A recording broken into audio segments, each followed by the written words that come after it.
नमस्कार दोस्तों, कैसे हैं आप सभी लोग। उम्मीद है सभी स्वस्थ होंगे। आज हम जो हमारे जन्मजात जो 14 मनोप्रवृत्तियां होती हैं उनके बारे में पढ़ने वाले हैं। तो एक बार पहले पूरी वीडियो का रिव्यू कर लेते हैं, उसके बाद ये पीडीएफ को मैं आपको एक्सप्लेन करूंगा। तो पहले मैंने इसमें डायग्राम के थ्रू समझाया गया है, चित्र डालकर समझाया ताकि आपको आसानी से समझ में आ जाए कि ये चीज़ें क्या होती हैं। और उसके बाद इसकी एक्सप्लेनेशन भी है नीचे, जो एक्सप्लेन किया गया है वर्ड्स की फॉर्म में। हर एक प्रवृत्ति को अच्छे से पढ़ाया गया है। तो सारी प्रवृत्ति आपको देखने को मिलेंगी। 14 प्रवृत्ति से जुड़ा हुआ क्वेश्चन अवश्य आता पेपर में।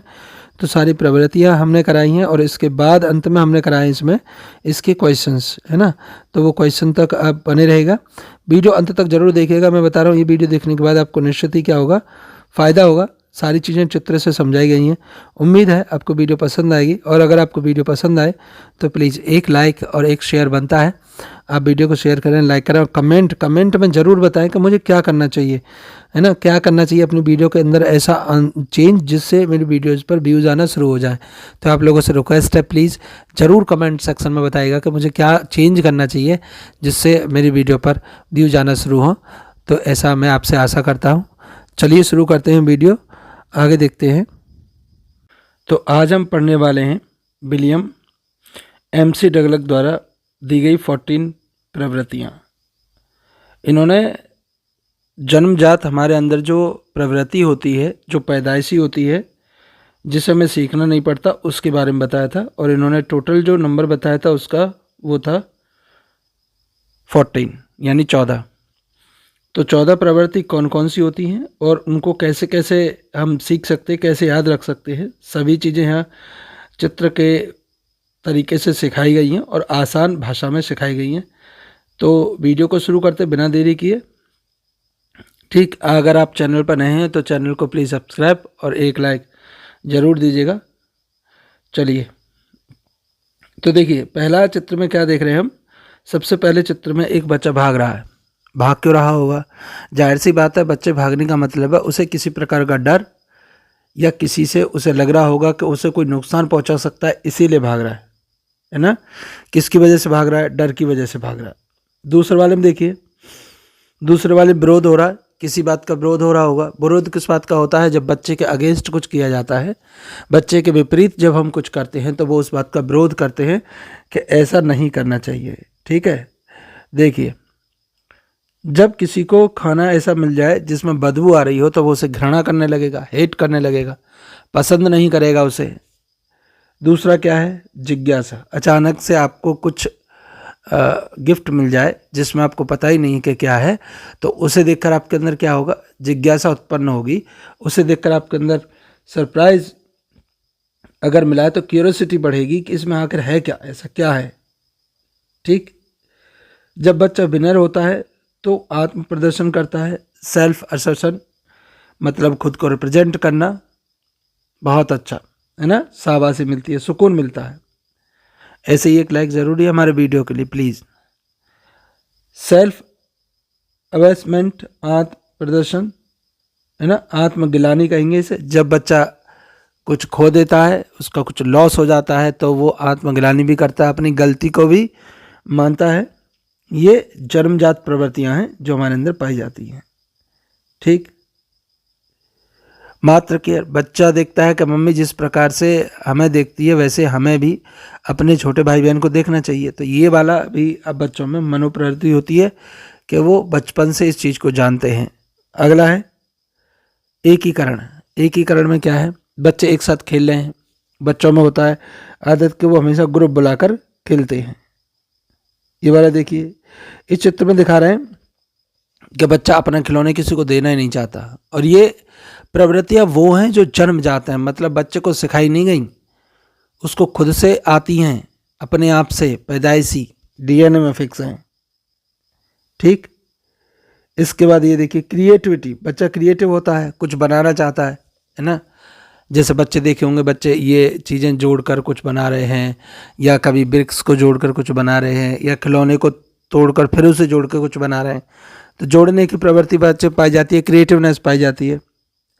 और भूख के लिए रोना, आवाज़ देना, ये चीज़ें क्या हैं? जन्म जाते हैं, है ना। तो ये हमारा किसके लिए हो रहा है? भूख के लिए हो रहा है।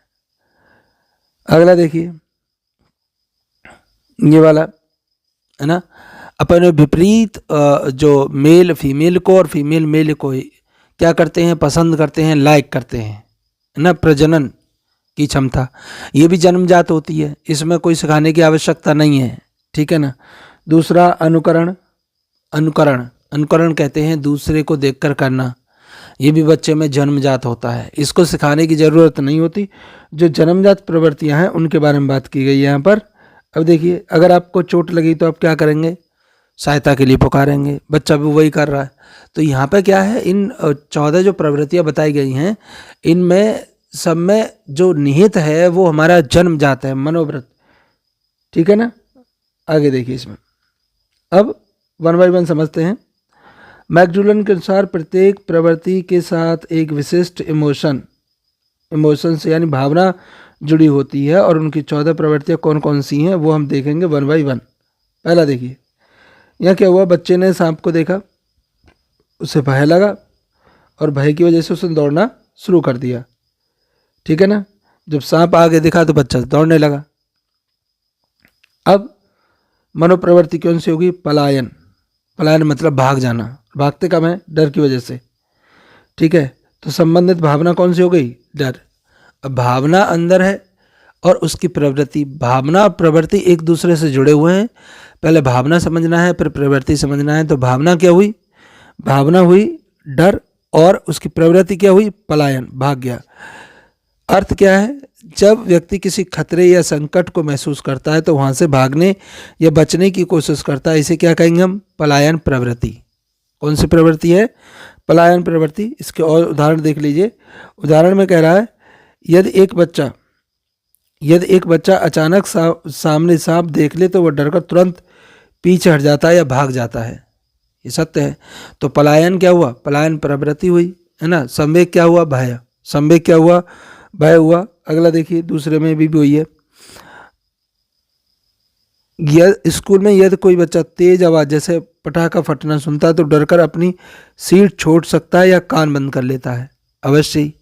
तो ये भी क्या है, ये भी प्रवृत्ति है। एक चीज़ और मैं आपको बता दूं कि प्रवृत्ति जो होती हैं वो हर तरह के शिशुओं में पाई जाती हैं, जरूरी नहीं कि केवल आपके इंसानों में पाई जाती है, वो बिल्ली में, चूहे में, छिपकली में, सब में पाई जाती है, ठीक है ना। सड़क पर अचानक तेज रफ्तार की गाड़ी को आते दिखे तो वह तुरंत किनारे हट जाता है, ये भी किसका, हमारा सम्यक का उदाहरण है ना। तो इसमें 3 चीज़ें हमें ध्यान रखनी है। इन्होंने 3 डोमेन में किया था। एक हो गया हमारा संज्ञानात्मक, भावनात्मक और क्रियात्मक। संज्ञानात्मक क्या है, संज्ञान में क्या आया, संज्ञान में आया हमारे कि भाई खतरा है आगे, है ना। भावनात्मक, डर महसूस होने लगा, और जब डर महसूस हुआ तो वहाँ से हम भाग गए, कौन सा हो गया ये, क्रियानात्मक। तो इस तरीके से तीनों डोमेन आपको ध्यान रखने हैं। अगला देखिए, अगला क्या हो रहा है, नेक्स्ट। यहाँ पे क्या हुआ, इन्हों में आपस में झगड़ा हो रहा है, किसके लिए, खिलौने के लिए, ठीक है। अब मान लीजिए इन्होंने इसका खिलौना छिना लिया, तो जब इसका खिलौना गया तो इस पर क्या करने लगा, भड़कने लगा, गुस्सा करने लगा, एंगर करने लगा। और जब एंगर करेगा, गुस्सा करेगा, तो उसका क्या करेगा, वो विरोध करेगा। हाँ जी, ये इसने मेरा खिलौना कैसे लिया, ये मेरा खिलौना नहीं ले सकता, ये खिलौना तो मेरा है, तो विरोध कर रहा है। अब इसमें देखो, अब इसमें मनोवृत्ति क्या होगी, आक्रमण। आक्रमण, और आक्रमण का भाव क्या होगा, आक्रमण का भाव होगा क्रोध, गुस्सा। जब गुस्सा आएगा तभी तो तुम आक्रमण करोगे, ठीक है ना। जब कोई व्यक्ति कोई बाधा, अपमान या विरोध मिलता है, जब किसी व्यक्ति को मिले कोई बाधा मिले, मतलब उसका कोई काम नहीं कर रहा है, या उसे अपमान मिले, उसकी बेइज्जती हो जाए, या विरोध मिलता है, तो उसके अंदर लड़ने की प्रवृत्ति उत्पन्न हो जाती है। किसकी प्रवृत्ति उत्पन्न होगी, लड़ने की, है ना। तो उसको कहते हैं आक्रमण प्रवृत्ति। कितनी हो गई, हमने दूसरी पढ़ी है ये। पहली हमारी कौन सी थी, पहली थी हमारी भय, है ना, भय की वजह से क्या हो रहा था, पलायन। और दूसरी कौन सी है, आक्रमण, आक्रमण प्रवृत्ति। ऐसे ध्यान रखना है। अब देखिए इसमें, यह केवल शारीरिक लड़ाई नहीं बल्कि मौखिक विरोध या आत्मरक्षा भी हो सकती है। उदाहरण, यदि कोई बच्चा दूसरे बच्चे का खिलौना छीन ले तो वह गुस्से में उसे वापस लेने की कोशिश करता है, ये मनोप्रवृत्ति है, आपको सिखाने की जरूरत नहीं है। यदि कक्षा में यदि किसी बच्चे के साथ मजाक उड़ाया जाए तो वह विरोध करता है और नाराज हो जाता है। कोई व्यक्ति अपने अधिकारों के लिए आवाज़ उठाता है, यह भी आक्रमण प्रवृत्ति का ही रूप है, ठीक है ना। आगे चलते हैं। इसके 3 डोमेन कौन कौन से होंगे, तो अपमान या बाधा को पहचानना, किसी चीज़ को पहचानना। उसके बाद उसका भावनात्मक क्या हुआ, क्रोध उत्पन्न हुआ, और क्रियात्मक हुआ विरोध करना या लड़ना। ठीक है जी, आगे चलते हैं। देखिए यहाँ बच्चे को क्या मिला है, इस बच्चे को बेचारे को खाना दे दिया है सड़ा हुआ, जिसमें से स्मेल आ रही है, बदबू आ रही है। तो इसने क्या किया, ये इसे हेट कर रहा है, पसंद नहीं कर रहा है ना। तो अब आप अध्यापक हैं तो आप इससे देखेंगे, इसको कहेंगे हम घृणा, घृणा करना, हेट करना। बोले मुझे नहीं खाना, बहुत गंदा है भाई, बहुत ही गंदा है, नहीं खाना मुझे, बहुत बेकार है ना। तो इसमें क्या हुआ, घृणा हुई। संबंधित भावना कौन सी है, घृणा है ना, रिपल्सन। ठीक है जी, देखिए किस तरीके से इसे एक्सप्लेन किया है कि जब व्यक्ति किसी गंदी, अशुद्ध, बदबूदार, अप्रिय वस्तु को देखता है तो अनुभव करता है, तो उसके मन में क्या हो जाती है, घृणा उत्पन्न होती है। और इसका भाव क्या होगा, भाव होगा घृणा, यानी मनोवृत्ति क्या है, घृणा है ना। तो किसी भी चीज़ को बुरा देखने के बाद आपको उसे बताना नहीं कि आपको इसे हिट करना, वो अपने आप ही हिट करने लगेगा। मनोप्रवृत्ति है, मतलब जन्मजात है। उदाहरण के लिए ये तो कोई बच्चा सड़ा हुआ खाना देखता है तो उसे मना कर देता है खाने से। ऐसे ही बदबूदार कूड़े के ढेर के पास जाते समय व्यक्ति नाक ढक लेता है। गंदे शौचालय को देखकर व्यक्ति तुरंत बाहर आ जाता है। 3 डोमेन कौन कौन से होंगे, संज्ञानात्मक हो गया गंदगी या अप्रिय वस्तु का पता होना, भावनात्मक हो जाएगा घृणा करना, और क्रियात्मक होगा उससे दूर हटना या बचना। ठीक है, आगे चलते हैं। देखिए बच्चा क्या कर रहा है, इसके लिए घर पे एक रोबोट लाया गया है। तो बच्चा एकदम क्वारे से, अरे यार ये क्या है, हाँ, खोल के देख रहा है उसे, बहुत ही बढ़िया। चलिए इसमें क्या कह रहे हैं वो, जिज्ञासा। अब जिज्ञासा कब उत्पन्न होती है, जिज्ञासा जब उत्पन्न होती है जब हमारे अंदर क्या हो, क्यूरियोसिटी हो, है ना। क्यूरियोसिटी, जिज्ञासा यानी आश्चर्य, एकदम अचानक से कोई चीज़ मिल जाए, कोई ऐसा जो नहीं देखा हो, पहले देख लो, ओ माय गॉड ये क्या है भाई, ये तो भाई बहुत ही अलग चीज़ है। तो इस तरह की चीज़ों को कहते हैं, हम क्या करेंगे, हमारे अंदर जिज्ञासा प्रोड्यूस होगी। जब किसी व्यक्ति को नई, अनोखी, अज्ञात वस्तु या घटना को देखने को मिलता है तो उसके मन में उसे जानने समझाने की इच्छा उत्पन्न होती है, उसे जिज्ञासा प्रवृत्ति कहते हैं। क्या कहते हैं, जिज्ञासा प्रवृत्ति कहते हैं, है ना। प्लीज़ इतनी मेहनत के लिए 1 लाइक तो बनता है, प्लीज़ 1 लाइक करें और 1 शेयर करें। चैनल के लिए आपको बहुत आवश्यकता है, आपकी वजह से ही चैनल चलेगा, प्लीज़ 1 लाइक। यह सीखने की मूल प्रवृत्ति मानी जाती है, शिक्षा में अत्यंत महत्वपूर्ण है क्यूरियोसिटी, है ना। क्वेश्चन अलग से भी बन सकता है कि जो 14 मौलिक प्रवृत्तियाँ उसमें से सबसे महत्वपूर्ण कौन सी है, तो हमारी जिज्ञासा है, ध्यान रखना। क्योंकि जिज्ञासा नहीं होगी तब तक बच्चा कुछ सीख नहीं सकता है। बच्चा नया खिलौना मिलने पर उसे खोल कर देखता है वो कैसे काम करता है। कक्षा में छात्र शिक्षक से पूछता है कि आसमान नीला क्यों होता है। कोई व्यक्ति नई मशीन को देखकर जानना चाहता है कि वो कैसे चलती है। ये सब क्या है, जिज्ञासा है। तो इसमें संज्ञानात्मक होगा नई वस्तु को पहचानना, और भावनात्मक होगा आश्चर्य, और क्रियात्मक होगा प्रश्न पूछना। ठीक, अब देखिए सेल्फ असेसन, आत्म प्रदर्शन। बढ़िया ग्रेड मिले, अब बढ़िया ग्रेड मिलते तो आपने देखा होगा हमारे अंदर क्या होता है, जब भी हमें कुछ चीज़ अचानक से कुछ अच्छा हो जाए हमारे साथ तो हम जानबूझकर 10 लोगों को बताएंगे, न चाहते हुए भी बताएंगे कि ऐसा कुछ हो रहा है ना। कितना भी कंट्रोल करो, अंदर से लगता है यार मुझे बताना चाहिए इसको भी कि मेरे साथ कुछ ऐसा हुआ। बच्चे भी देखे होंगे जब रिजल्ट बहुत अच्छा आता है तो गा गा के पूरे मोहल्ले में बताते हैं, है ना, वही है। ठीक, या आपको क्वेश्चन आंसर आता है, बच्चे टीचर ने कुछ पूछा, अब तुरंत बताएंगे कि चलो चलो सर को बताते हैं। वही क्या है, आत्म प्रदर्शन है। आत्म प्रदर्शन या सेल्फ असेसन क्या है, गर्व, प्राइड करना। संबंधित भावना क्या होगी, गर्व होगी, प्राइड होगी। प्राइड, एलेशन, इसमें क्या है, जब व्यक्ति स्वयं को योग्य, श्रेष्ठ तथा सक्षम सिद्ध करता है तो दूसरों के सामने अपनी क्षमता दिखाने की इच्छा रखता है, उसे कहते हैं आत्म प्रदर्शन। और ये भी कैसी है, मनोप्रवृत्ति है, यानी हमारे पहले से ही निहित है, इसके लिए आपको सिखाने की ज़रूरत नहीं है। ठीक है, उल्टा करते हैं हम, और कोई मना करता तभी बताते हैं, ठीक है ना। व्यक्ति के आत्मविश्वास नेत्र से जुड़ी हुई है। तो यहाँ पर देखिए, जैसे बच्चा परीक्षा में अच्छे अंक लाकर सबको अपनी कॉपी दिखाता है, खेल में जीतने पर खिलाड़ी गर्व से ट्रॉफी ऊपर उठाता है, या कक्षा में छात्र उठाकर उत्तर देने की कोशिश करता है ताकि उसकी प्रशंसा हो। कक्षा में आपने देखा होगा एक बच्चे की प्रशंसा करते हो, आपने बहुत बढ़िया बताया, तो वो एकदम बस खुश हो जाएगा, बोले यार सर ने मेरी तारीफ कर दी, अब तो मेहनत करनी है मुझे, और बता दूसरा आंसर भी वही देगा। तो इसका संज्ञानात्मक क्या हो जाएगा, अपनी उपलब्धि या क्षमता को पहचानना। भावनात्मक हो जाएगा गर्व महसूस करना, और क्रियात्मक हो जाएगा अपनी योग्यता का प्रदर्शन करना। ठीक है, इस तरीके से कितने हो गए हमारे, 3। प्रश्न संख्या चलते हैं हम। अगला देखिए प्रश्न संख्या कहाँ, या तो कुछ और ही चल रहा है आज। आत्म मनन, है ना, गलत लिखा है आत्मनन। आत्मनन क्या होता है, मान लीजिए बच्चे से कोई गलती हो गई तो उसे कुछ रियलाइज होगा, अपने आप से भी होगा कि यार ये मैंने गलत कर दिया, मुझे ऐसा नहीं करना चाहिए था। ठीक है, तो आप उसे कहिए, लेकिन उससे पहले ही बेचारा वो पहले से ही है तैयार इस चीज़ को जानने को कि मुझसे गलती हुई है और उस गलती का सुधार कैसे किया जा सकता है। ये भी मनोप्रवृत्ति है। आत्मनमन, सेल्फ अबिसमेंट यानी लज्जा या हीन भावना, कुछ गलत करने के बाद शर्म आती है।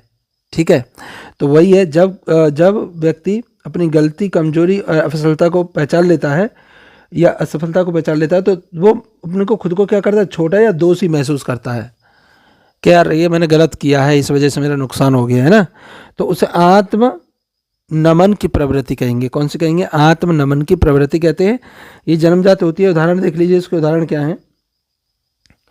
कक्षा में गलत उत्तर देने पर छात्र का सिर झुक जाता है ना, देखा होगा, बेचारा एकदम खड़ा हुआ, सर मैं दूंगा आंसर, मैं दूंगा सर, मैं दूंगा, जोर जोर से चिल्ला रहा है, और जैसे ही सर ने बताया बेटा यू आर रॉन्ग, ओह यार, अगली बार कोशिश करने, लेकिन फिर भी वो झुका रहेगा। तो गलती के लिए बच्चा माफ़ी मांगने को कहता है, डांट पड़ने पर व्यक्ति शांत हो जाता है और अपनी भूल स्वीकार करता है ना।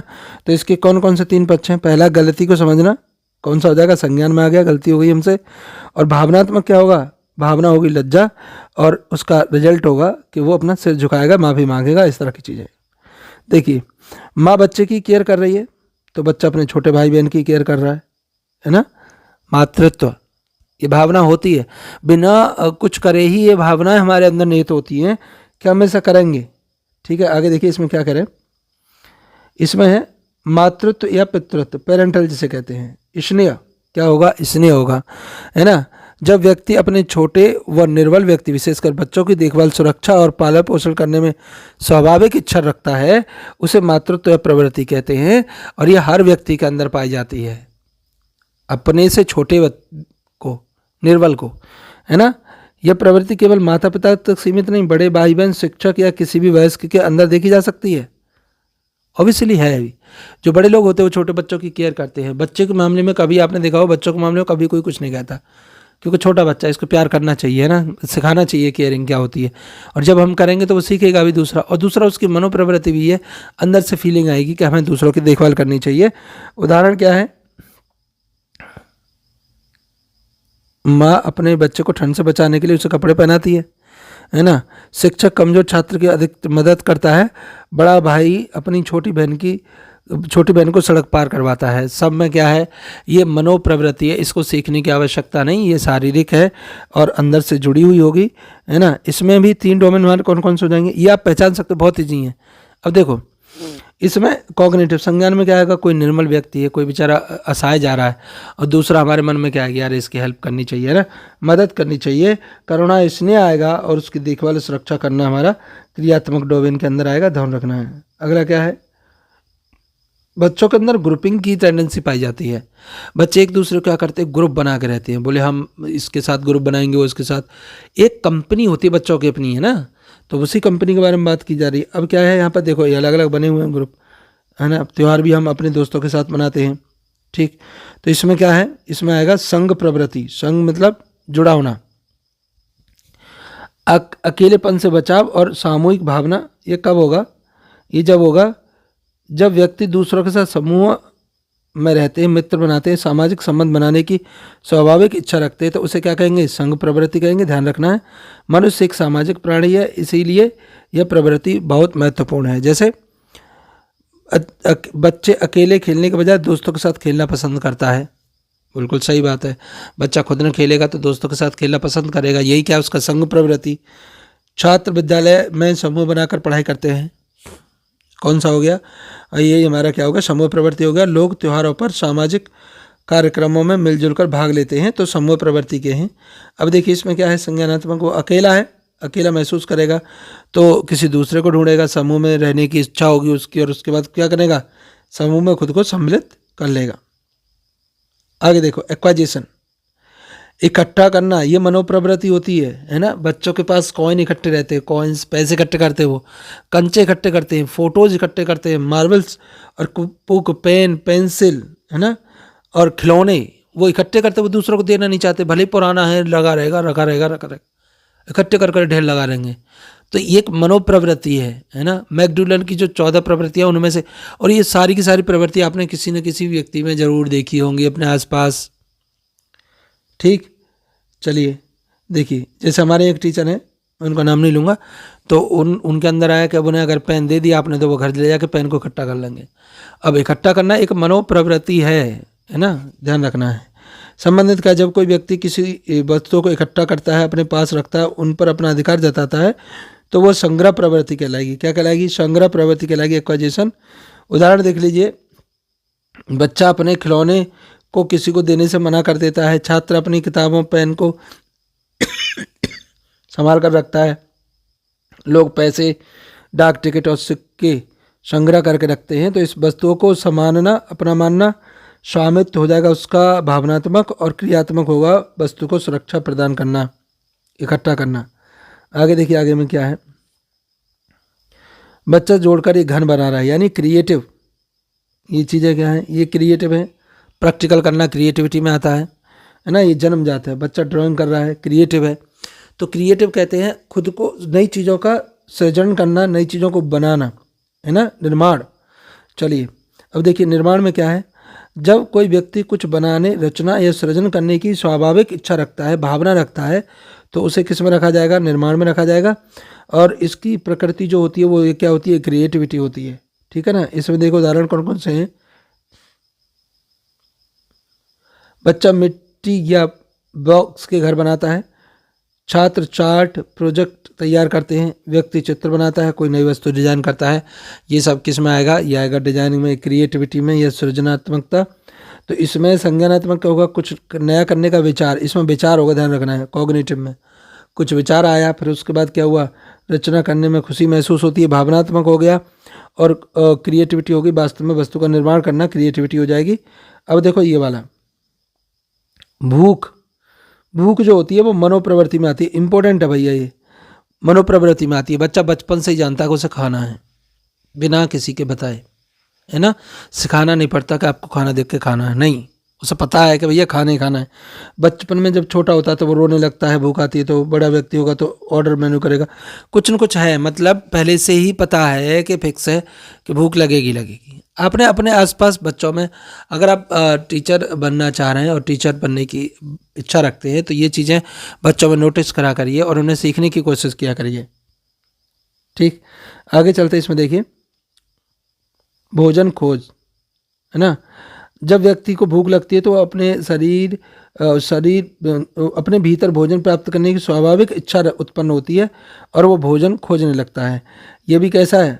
यह मानव के मूल बायोलॉजिकल प्रवृत्ति में से एक है ना।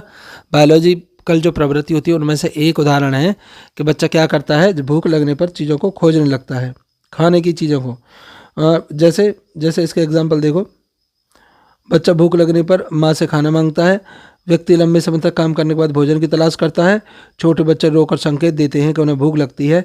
तो यहाँ पर संज्ञानात्मक हो जाएगा, भूख लगने की अनुभूति को पहचानना, बेचैनी और भोजन को प्राप्त करने का प्रयास करना, क्रियात्मक। ठीक है, आगे चलते हैं। एक उम्र के बाद एक साथी की ज़रूरत होती है ना।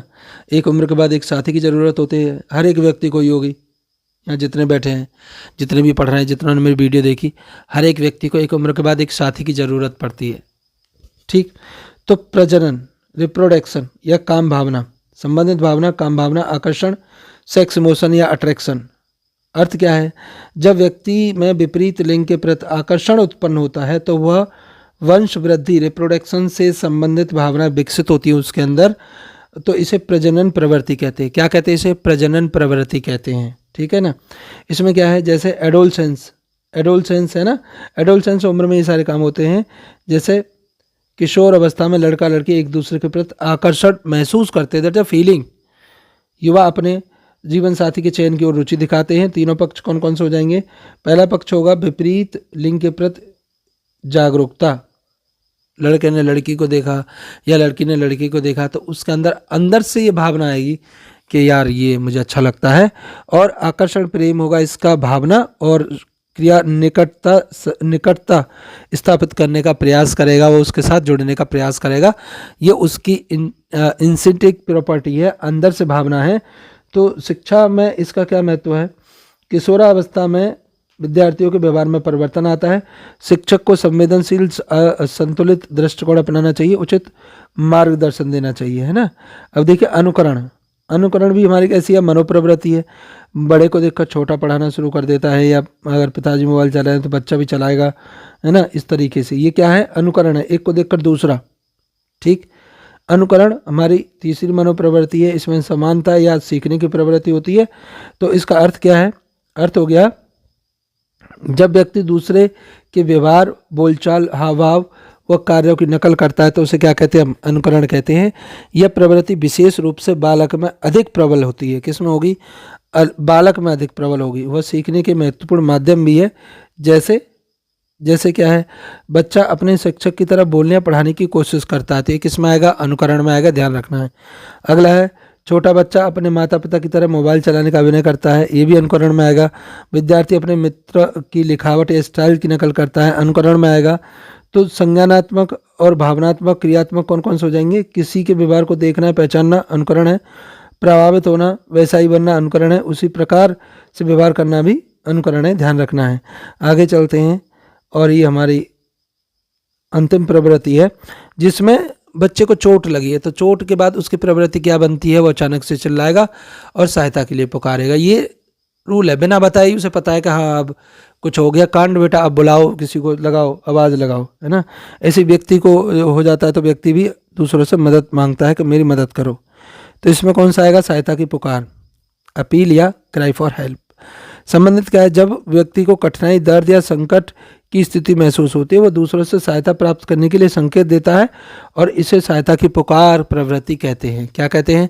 सहायता की पुकार प्रवृत्ति कहते हैं, ये ध्यान रखना है, ठीक है ना। अब देखिए इसका उदाहरण, बच्चा गिरने पर रोता है ताकि माता पिता उसकी मदद करें। छात्र समस्या समझ न आने पर शिक्षक से सहायता मांगता है। कोई व्यक्ति घायल होने पर सहायता के लिए आवाज़ लगाता है। तो ये सभी क्या है? मनोप्रवृत्तियाँ हैं, ठीक है ना। इसके संज्ञानात्मक होगा, संज्ञानात्मक क्या होता है? कठिनाई या दर्द। सहायता होगा इसका भावनात्मक, सहायता और असहाय या पीड़ा महसूस करना। और अंत में इसकी जो क्रियात्मक होगी वो रोना या पुकारना होगा, मदद मांगना किसी से, ठीक है। आगे चलते हैं, इसके पक्षों को देख लेते हैं एक बार। पहला कौन सा था हमारा? संज्ञानात्मक। संज्ञानात्मक क्या होता है? अर्थ, सोचने, जानने, पहचानने, समझने से संबंधित को कहते हैं संज्ञानात्मक। इसमें हमारा दिमाग काम करता है। जानने वाला भाग क्या होगा? संज्ञानात्मक कहलाएगा, ध्यान रखना है। इससे प्रश्न आता ही आता है, टेट में अति महत्वपूर्ण में आता है ये ध्यान रखिएगा। आगे चलते हैं, इसमें ज्ञान, विचार एवं स्मृति की पहचान शामिल होती है। उदाहरण, सड़क पर सांप दिखना। सांप दिखना क्या है? संज्ञानात्मक हमने पहचान लिया। भावनात्मक क्या होता है? जो संज्ञानात्मक आया उसके बाद भावनाएं आती हैं। भावनाएं आती मतलब जो देखा उसके बाद भावना क्या होगी? अब आपने सांप देखा है तो आपके अंदर भावना क्या होगी? डर की होगी ना। तो वो कौन सा हो जाएगा? हमारा भावनात्मक हो जाएगा, जिसमें इमोशंस पैदा होते हैं। यह दिल से महसूस करने वाला भाग होता है। कौन सा होता है? दिल से महसूस करने वाला भाग होता है ना, ध्यान रखना है। इसमें डर, खुशी, गुस्सा आदि प्रेम होता है हमारे अंदर, इमोशंस, ठीक है। और अंत में आता है हमारा कौन सा? क्रियात्मक। क्रियात्मक क्या है? कि जब हमने किसी को देखा और उसके बाद हमारे अंदर भावना आई, अब हमारा एक्शन शुरू होगा। अंत में आता है एक्शन, ध्यान रखना है। तो मैकडोनल्ड ने जो बताया है वो ध्यान रखना है। पहले सीक्वेंस में क्या करना है आपको कि संज्ञान में आती हैं चीज़ें, फिर अब उस पर भावना व्यक्त करते हैं, उसके बाद उस पर एक्शन होता है। तो ये ध्यान रखना है। भागने वाला, इस तरह डर के बाद सांप को देखने के बाद डर से वहाँ से भाग गए, तो ये हमारा किस में आएगा? क्रियात्मक आएगा, ध्यान रखना है। अब मैकडोनल्ड के बारे में जान लेते हैं थोड़ा सा। विलियम मैकडूगल का जन्म जो है वो 1871 से 1938 एक ब्रिटिश अमेरिकी वैज्ञानिक थे, जो विशेष रूप से प्रवृत्ति सिद्धांत, इंस्टिंक्ट थ्योरी और सामाजिक मनोविज्ञान, सोशल साइकोलॉजी के लिए जाने जाते हैं। इनकी एक पुस्तक भी है जिसको पूछा जाता है कभी कभी, तो ध्यान रखिएगा। An introduction of social psychology 1908 में लिखी गई थी। तो इन्होंने जो थ्योरी दी थी वो किसी दी थी? प्रवृत्ति सिद्धांत। तो इसके अनुसार मनुष्य में अधिकांश व्यवहार जन्मजात प्रवृत्तियों द्वारा संचालित होते हैं। कैसे होते हैं? जन्मजात होते हैं। इनके हिसाब से ये जो हमने 14 प्रवृत्तियाँ पढ़ी हैं, ये वाली व्यक्ति सीखता नहीं है, वो उसकी जन्मजात होती है। कैसे होती है? जन्मजात होती है, ध्यान रखना है। पहला देखो, जैसे आलोचना क्या है, इसकी प्रवृत्तियों की संख्या स्पष्ट नहीं है, तो इन्होंने 14 बताई, लेकिन कुछ प्रवृत्तियाँ और भी होती है जिन्होंने संख्या को स्पष्ट नहीं किया है, ये इसकी आलोचना है। दूसरा क्या है, इन्होंने बहुत अधिक प्रवृत्तियाँ गिना दी हैं। आधुनिक मनोविज्ञान व्यवहार का केवल प्रवृत्तियों को नहीं समझाया जा सकता। अब जो आज के समय में हो रहा है या आधुनिक जो व्यवहारवाद चल रहा है, व्यवहारवाद में कहते हैं कि व्यवहार दूसरों को देखकर सीखना। अब ये क्या करें, ये प्रवृत्ति हमारे जन्मजात होती हैं और दूसरों को देखकर सीखना, तो दोनों बातों में अंतर हो गया नहीं हो गया? जो दोनों बातों में अंतर है उसी का ही आलोचना के रूप में इसे देखा जाता है। ठीक है जी, आगे चलते हैं। इसमें 3 पॉइंट ध्यान रखने हैं, कॉग्निटिव, इमोशन और कॉग्निटिव, और व्यवहार क्या है ध्यान रखना है। आगे इसके प्रश्न करेंगे हम। तो पहला प्रश्न क्या है, पहला प्रश्न क्या कह रहा है, मैकडोनल्ड के अनुसार मुख्यतः किसे प्रेरित होता है? मैकडोनल्ड के अनुसार मुख्यतः व्यवहार किससे प्रेरित होता है? व्यवहार किससे प्रेरित होता है? तो पर्यावरण से होगा, अनुभव से होगा, जन्मजात प्रवृत्तियां, या डी वाला बुद्धि से। तो इसका सी वाला उत्तर सही हो जाएगा, क्योंकि आपने पढ़ रखा है, अब आप आंसर बहुत अच्छे से लगा सकते हैं। सी वाला उत्तर क्या होगा, सही होगा। ठीक है ना। तो मैकडोगल के अनुसार मानव व्यवहार जन्मजात प्रवृत्ति से संचालित होता है। अगला देखिए, मैकडोगल के अनुसार प्रत्येक प्रवृत्ति के 3 पक्ष होते हैं। कौन कौन से होते हैं? संज्ञानात्मक, भावनात्मक और क्रियात्मक। बी वाला उत्तर इसका एकदम सही है। बाकी हम ऑप्शंस को डिस्कशन नहीं कर रहे हैं, क्योंकि आपको अब समझ आ गया। मैं अब बताऊंगा भी तब भी आप कहेंगे कि अरे ये क्यों सुना रहे हैं, हमें तो आता है ये सब। ठीक है, देखिए पलायन प्रवृत्ति का संबंध। अब इसमें भावना क्या होगी? पलायन, पलायन क्या कर रहे हैं? भाग रहे हैं। और कोई व्यक्ति भागता कैसे है ना? भागता ऐसे है कि क्रोध की वजह से, घृणा की वजह से, भय की वजह से, आश्चर्य की वजह से। तो जाहिर सी बात है क्या हुआ होगा उसे, है ना? तो यहाँ पे जो भय की वजह से भाग रहा है। अब आप कहेंगे जी व्यक्ति, मान लो कहीं भंडारा हो रहा है या भंडारा चल रहा है, देखो पूड़ियाँ बट रही हैं, अब पूड़ियाँ बट रही है, कोई व्यक्ति इधर भाग रहा है तो वो कैसे जाएगा? तो जाहिर सी बात है उसे भय है कि मेरे जाने से पहले कहीं ख़त्म ना हो जाए, इसीलिए भाग रहा है। हर एक चीज़ में क्या होता है? भय होता है, जिस वजह से वो भागते हैं। आगे चलते हैं, प्रश्न संख्या 4। कक्षा में अपमानित छात्र विरोध करना किस प्रवृत्ति का मूल उदाहरण है? आत्मनमन का है, आक्रमण का है, संघ का है, अनुकरण का है? बताओ तो कौन सा हो जाएगा हमारा इसमें से? जो है बी वाला हो जाएगा, है ना? जो जब उसकी बेइज्जती करोगे तो वो आक्रमण करेगा ही करेगा, विरोध करेगा। ये जन्मजात है। बताओ बच्चे को तमीज नहीं है, विरोध कर रहा है, तो उसका जन्मजात होता है, ध्यान रखना है। आगे चले, प्रश्न संख्या 5। सड़ा हुआ भोजन देखकर दूर हट जाना किस प्रवृत्ति का है? पलायन, जिज्ञासा, घृणा या संग्रह? तो ये किस में आएगा? घृणा में आएगा। घृणा में नफरत करने वाले सभी आते, ध्यान रखना। जब भी नफरत का उत्तर आए तो आप उसे घृणा में लगाएंगे। प्रश्न संख्या कौन सा हमारे पास? 6। नई मशीन देखकर उसे खोल कर समझने की इच्छा की प्रवृत्ति किस में है? देखो कि बच्चों को कभी खिलौना ला के दे दो, तोड़ के उसे सेट कर रहे होते, वो दोबारा कहते भाई हमारा यही रूल है, हम इसे पहले तोड़ेंगे फिर दोबारा से जोड़ेंगे। तो निर्माण होगा इसमें, निर्माण। देखो खोल कर किया उसने, जिज्ञासा होगी, अनुकरण होगा या आत्म प्रदर्शन होगा? तो इनमें से निर्माण तो हो नहीं सकता, क्योंकि उसने पहले ही तोड़ा। जिज्ञासा वाला एकदम उत्तर सही है, क्योंकि उसके अंदर क्यूरियोसिटी है। गाड़ी चल रही है तो कैसे चल रही है, इसमें अंदर है क्या ऐसा? बैटरी, मोटर कैसी दिखती है, पहिए इसके कैसे होंगे, घूमती कैसे होगी? तो ये सारी चीज़ें किस में आती हैं? आपका उसमें आएंगी जिज्ञासा में, क्यूरियोसिटी में। चलें आगे चलते हैं, प्रश्न संख्या 7। गर्व की भावना की प्रवृत्ति किससे जुड़ी हुई है? गर्व से, मतलब बहुत अच्छा फील हो रहा है। बहुत अच्छा फील कब होता है? आत्मनमन या आत्म प्रदर्शन, संग और संग्रह? तो ध्यान रखना, आत्मनमन और प्रदर्शन में अंतर है। नमन कहते हैं गलती को मानना, और प्रदर्शन कहते हैं खुद को रिप्रेजेंट करना। अब खुद को रिप्रेजेंट व्यक्ति कब करेगा? जब करेगा जब उसकी प्रवृत्ति क्या है? गर्व वाली है एकदम। भाई साहब मैंने आज ना इतने भी रन बनाए, अब बहुत आता चलेगा, घर तक वो गाता जाएगा। तो ये क्या है? ये आत्म प्रदर्शन की भावना है, ध्यान रखना है। प्रश्न संख्या है हमारे पास 8। लज्जा की भावना किस प्रवृत्ति से संबंधित है? लज्जा कहते हैं शर्म आना। शर्म व्यक्ति को कब आती है? आत्म प्रदर्शन में, घृणा में, आत्मनमन में, आक्रमण में। तो अभी मैंने पिछले ऊपर वाले पर ऑप्शन बताया था, इसका कौन सा हो जाएगा? आत्म नमन हो जाएगा। आत्मनमन में व्यक्ति को घृणा वो होती है, खुद लज्जा आती है, शर्म आती है, ध्यान रखना है। प्रश्न संख्या 9। समूह में रहने की इच्छा की प्रवृत्ति दर्शाती है, संग्रह दर्शाती है, संघ दर्शाती है, निर्माण या पलायन? किसको दर्शाएगी? समूह में रहने की इच्छा की प्रवृत्ति संग्रह दर्शाएगी, संघ, निर्माण या पलायन किसको दर्शाएगी? तो आपको बताना है। इसका सही उत्तर कौन सा हो जाएगा? हमारा जो सही उत्तर है वो दिखाएगा आपका बी वाला, यानी संघ। संग्रह करना होता है इकट्ठा करना, चीज़ों को इकट्ठा करना, है ना? संघ कहते हैं अपना ग्रुप बनाना। प्रश्न संख्या 10। बच्चा अपने खिलौने को साझा करने की प्रवृत्ति का उदाहरण क्या है? साझा नहीं करेगा, बच्चे के पास खिलौने हैं वो उसके अपने हैं, वो किसी को वो खिलौने देगा ही नहीं। तो ये कौन सी प्रवृत्ति में आएगा? संग्रह करना आएगा, अनुकरण आएगा, जिज्ञासा आएगा, प्रजनन आएगा। बताओ। तो संग्रह करना, इसका ये वाला उत्तर एकदम सही है कि वो जो है वो अपने खिलौने किसी को नहीं देगा, है ना, इकट्ठे करके रखे हुए उसने सारे खिलौने। अगला क्या है? प्रश्न संख्या 11, रचनात्मक संतोष किस प्रवृत्ति से संबंधित है? रचनात्मक संतोष किस प्रवृत्ति से संबंधित है? रचनात्मक कहते हैं क्रिएटिविटी, क्रिएटिविटी। तो क्रिएटिविटी कुछ क्रिएट करना, तो क्रिएट करना में निर्माण करना होगा, जिज्ञासा, संज्ञा, आक्रमण। तो निर्माण करना इसका सही उत्तर हो जाएगा, क्योंकि इसमें बच्चा कुछ नया बनाने की कोशिश करता है। देखा होगा आपने, बच्चे को कभी खेलने को छोड़ दो तो मिट्टी को इकट्ठा करके गीला करेगा, फिर उससे नई नई आकृति बनाएगा। तो क्रिएटिव जो है वो उसका जन्म जाता है, उसे सिखाने की आवश्यकता नहीं है, बच्चा खुद से जानता है। भूख लगने पर खाना ढूंढने की प्रवृत्ति कैसी है? जन्म जाता है। तो इसमें भोजन खोज है, अलग से ही दिख रहा है, ठीक है ना। आगे चलें, प्रश्न संख्या 13, किशोरावस्था में आकर्षण किस प्रवृत्ति से जुड़ा हुआ है? संग से जुड़ा हुआ है, अनुकरण से जुड़ा हुआ है, प्रजनन से जुड़ा हुआ है, या संग्रह करने से जुड़ा हुआ है? तो किससे जुड़ा हुआ है? प्रजनन से जुड़ा हुआ है ना। ये हमारा, ये भी कैसा हमारा जन्मजात होता है, इसमें व्यक्ति को बाहर से कोई भी अलग से फोर्स लगाने की आवश्यकता नहीं होती, व्यक्ति पहले से ही सारी चीज़ों को जानता है बहुत अच्छे से। शिक्षक की नकल करने की प्रवृत्ति का क्या हो जाएगा? अनुकरण हो जाएगा, अनुकरण हो जाएगा, पहले ही से निकला है इसका, तो है ना। संघ कहते हैं ग्रुप बनाना, निर्माण कहते हैं कुछ रचनात्मक करना, और पलायन कहते हैं भागना। पलायन का क्या होता है? डर होता है। उम्मीद है आपको सारी 14 प्रवृत्ति अच्छे से समझ में आ रही होंगी।